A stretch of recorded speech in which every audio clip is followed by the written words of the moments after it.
रतनपुर का राज्य चारों ओर हरियाली से घिरा हुआ था, लेकिन इस हरे भरे स्वर्ग में एक गरीब किसान रहता था जिसके घर में खाने के लिए कुछ भी नहीं था। अब क्या होगा?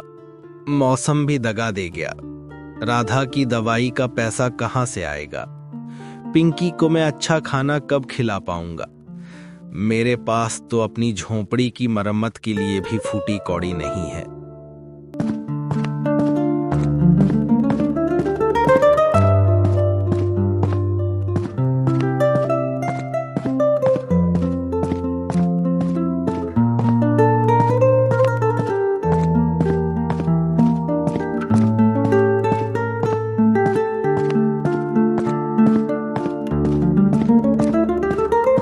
क्या बात है बेटा, इतने परेशान क्यों हो? तेरी आंखों में इतनी मायूसी क्यों है? रामू ने साधु को देखा। रामू ने अपनी सारी दुख भरी कहानी साधु को सुनाई। उसने बताया कि कैसे उसके पास ना खाने को अन्न है, ना पत्नी की दवाई के पैसे और ना ही बेटी के लिए कोई खुशी। रामू ने गिड़गिड़ाते हुए कहा, महाराज, मैंने बहुत मेहनत की, लेकिन मेरी किस्मत ही खराब है। मेरा खेत बंजर हो गया है और मेरा परिवार भूख से मर रहा है।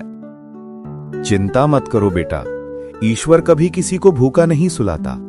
मैं तुम्हें एक उपाय बताता हूं। इस जंगल के ठीक बीच में जहां से 3 रास्ते मिलते हैं, वहां एक बहुत पुराना बरगद का पेड़ है।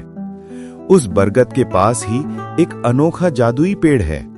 उस पेड़ पर एक विशेष फल लगता है। उस फल को खाने से तुम्हारी सारी परेशानियां दूर हो जाएंगी। लेकिन याद रखना, उस फल को खाने से पहले पूरी ईमानदारी से और सच्चे मन से अपनी समस्या के बारे में सोचना, अपनी सबसे बड़ी इच्छा के बारे में सोचना। अगर तुम्हारा मन शुद्ध होगा और तुम्हारी इच्छा नेक होगी, तो वो फल जरूर तुम्हारी मदद करेगा। रामू ने साधु को धन्यवाद दिया। उसकी आंखों में एक नई उम्मीद चमक उठी थी। साधु ने उसे आशीर्वाद दिया और अपनी राह चला गया।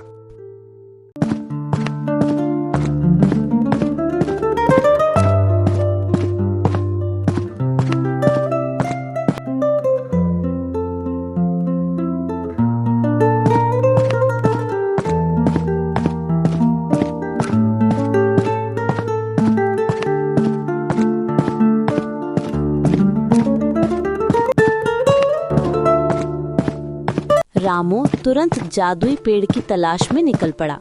वो पूरे दिन जंगल में भटकता रहा। उसने साधु द्वारा बताए गए 3 रास्तों के संगम को खोजा और वहां उसे सचमुच एक विशाल बरगद का पेड़ मिला।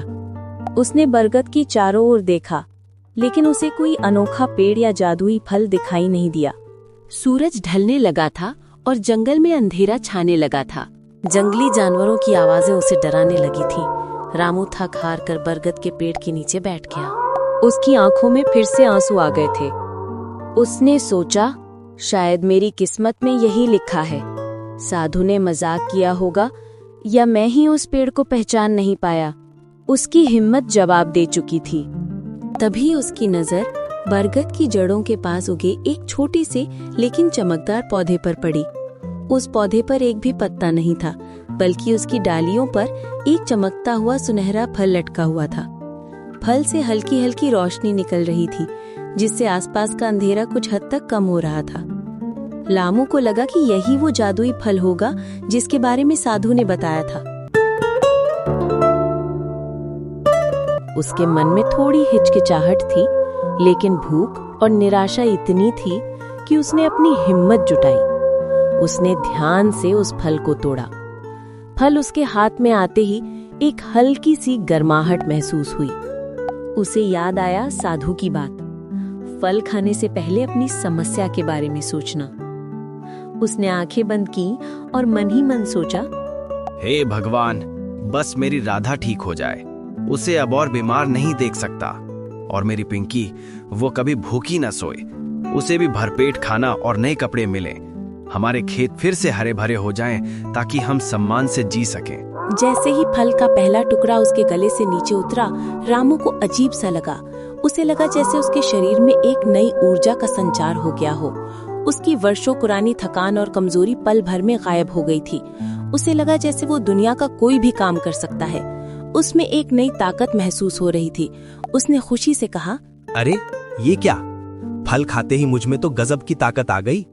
मेरी सारी थकान दूर हो गई। उसकी निराशा की जगह अब उम्मीद ने ले ली थी। वो तुरंत अपने घर की ओर भागा। अंधेरे जंगल में भी उसे रास्ता साफ दिखाई दे रहा था। घर पहुंचकर रामू ने राधा को सारी बात बताई। राधा ने उसे हैरान होकर देखा। जादुई फल और ताकत? रामू, तुम शायद थक गए हो, इसलिए ऐसी बातें कर रहे हो। हमारी नसीब में कहाँ ऐसा जादू। लेकिन रामू की आंखों में चमक और उसके चेहरे पर दिख रही ऊर्जा को देखकर राधा भी थोड़ी देर के लिए चुप हो गई।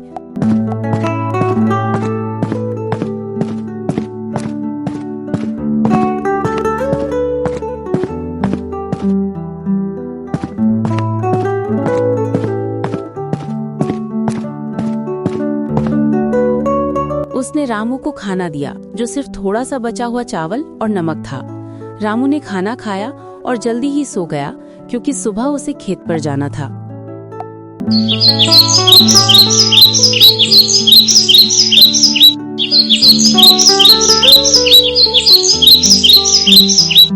अगली सुबह रामू की नींद खुली तो वो पूरी तरह से ऊर्जावान महसूस कर रहा था।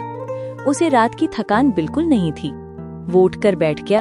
ओ भगवान, मैं खेत पर जा रहा हूँ।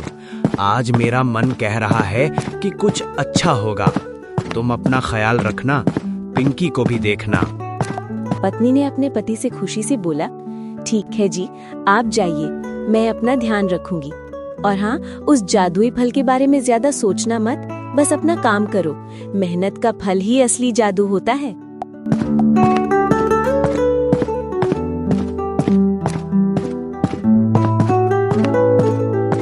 राधा अब भी पूरी तरह से उस फल पर विश्वास नहीं कर पा रही थी, लेकिन रामू के चेहरे की रौनक देखकर उसे थोड़ा सुकून मिला था।